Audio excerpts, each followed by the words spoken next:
ఎదలో నిలయకు అదుపన్నది ఉందా కలిగే కలకు కరిగే వరకు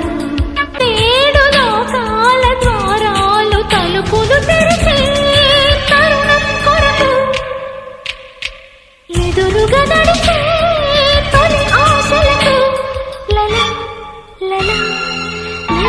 లల అలుపన్నది ఉందా ఎగిరే అలకు ఎదలో నిలయకు అదుపన్నది ఉందా కలిగే కలకు కరిగే